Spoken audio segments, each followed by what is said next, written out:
Hey guys, this is Thor again with another attack strategy guide. So one thing that I was thinking as I was making the last video about mass dragons is that there are obviously quite a few people who play the game who can't build dragons. Don't worry guys, I've been there.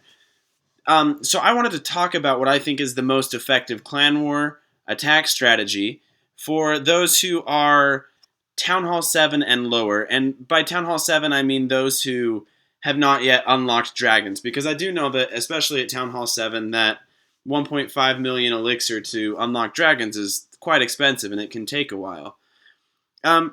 So I'm sure you've heard of it before, but the strategy that I'm referring to is Giant and Healer. It is so commonly used, and today I just wanted to share a couple replays of it. First of all, let's go ahead and do this upgrade here. I'm just going to upgrade this archer tower to level 10 and get that underway. Boom. There we go. 5 days. All right. So, for the first replay that I wanted to show you guys, we're going to go back to the clan war that we just barely finished. And I'm going to show you a replay that was done by a good friend of mine. His name is Saruman in the game. But so, the reason that I think this attack strategy is so powerful, especially at lower levels, is giants, when they're in groups, really have the ability to kind of just walk right through giant groups of defenses. However, as you'll see in a little bit, it does take some skill and practice with it. So if you try it a couple of times just in your farming or anything, don't be too put off by the fact that you may fail. I know that when I first started doing Giant and Archer, I struggled quite a bit with it just because it takes some practice learning how to direct your giants in putting them into a base. Saruman does a really great job here attacking in what may not be too obvious of a position, but he attacks from the bottom, which allows the giants to kind of just go straight through the base. One big weakness of this attack strategy is after your giants break through that first wall, which is usually pretty easy to direct, they may split up and go for multiple defenses at once. And that can just be a big problem because if they do that, then it's really difficult for them to get through those walls because, like I said earlier, giants are really only effective in large groups. And so here you see he drops the healer, doing a great job of making sure that those giants stay alive. But as you can see, it's taking a long time for those giants there on the right-hand side to break through and get to that Tesla. Even before they get through that wall, the Tesla's already gone. So you got to make sure to keep those giants in a big group, which is obviously easier said than done. But he does a great job here of dropping down some wizards to take out those cannons on the side. And at this point, there's really not a lot that the defender can do, and he's just going to be able to pull off a nice 3-star. There are a couple of different ways to modify this strategy. I even used this for farming for quite a long time. And the way you can modify it is just by using archers instead of wizards to back up your giants. I do think that it is a little bit more powerful when you back up those giants with some wizards. But if you use archers, it is a lot cheaper, and it'll allow you to do a lot more attacks more frequently and to keep your costs down because those wizards can be awfully expensive. All right, so here's another replay. This one was actually from my clanmate Poobot. And this is just, it's a solid raid. This is a really good example of a good farming raid. So he actually did mention that he had just barely upgraded his giants and he had forgotten that they were so much more powerful. So we'll give him the benefit of the doubt on that.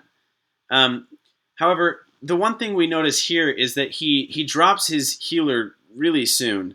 It is good for keeping those giants alive, but what I would recommend is dropping those giants actually from the top side in this case, hoping that they get to that air defense sooner, because you'll see right here that his healer gets shot down. kind of your main concern in doing the giant healer strategy is taking care of their air defense. If you can get that down, then you can drop the healer, and usually the giants will be able to go through the rest of the defenses no problem. It just so happens that he has a strong enough troops that he's able to kind of take out the base regardless, as this is a weaker layout. But yeah, so just make sure that if I were him, I would have used those healing spells to keep those giants alive until the air defense was taken out, and then as soon as that was taken out, then I would go ahead and send out the healer.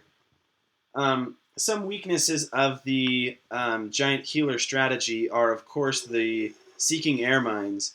Once you get to Town Hall 7, I believe, you get your first seeking air mine, and those can really throw a wrench in things, as all of your healers can get taken out immediately by those, and that obviously creates a huge problem and can mess up an entire attack. I've had that happen quite often. And that's actually why I do prefer the Mass Dragon strategy, as they are just more powerful, but that strategy is definitely more expensive. So I believe I have one more replay for you guys, if I can find it. Okay, here we go. So it is by, I'm not even sure exactly how to pronounce his name, but KeiselTheDog. And it is on a lot easier base, but I did want to, just because I know that some of you are in this range, and I know it can help. So here he does a really great job of dropping those wall breakers, opening up the wall right next to that air defense, and then he's going to send in those giants. I just thought this was a flawless attack, and a very good example of sending down those giants to soak up the damage, putting out his damage units, which are his wizards and archers, and letting them go to town. So right now, the giants aren't necessarily there so much to take out the defenses in this raid as to just soak up some damage. In doing so, it allows all of his high damage units, like his wizards and archers, to go around and destroy everything in the base, but not take too much damage. I think this was a really great attack done by my clanmate, KeiselTheDog. And I'd just like to give all of my clanmates out a shout out that were in this video: Saruman, Poobot, and KeiselTheDog. They're all really great attackers, and I do appreciate them allowing me to share their videos here on YouTube. So yeah, I'll just go ahead and speed this up because it's just cleaning up some builders' huts in the corners. But yeah, I mean, so that's kind of a general overview of giant archer, or giant wizard, I guess. Giant healer, sorry. So go ahead and post in the comments section below any questions that you may have or comments. Of course, I would love to hear any variations that you do on this attack to make it more powerful. Go ahead and post also your army compositions that you use for varying army camp capacities, as there are going to be viewers from all different ranges who are interested in the best way to get some stars for their clans in the Clan Wars. But thanks for watching, guys. Go ahead and leave a like, comment, or subscribe down below. Like I said, there are going to be a lot of videos coming your way. So I definitely think it's going to be worth it to subscribe, but heck, I'm probably pretty biased as far as that's concerned. But thanks again for watching, guys, and have a good one.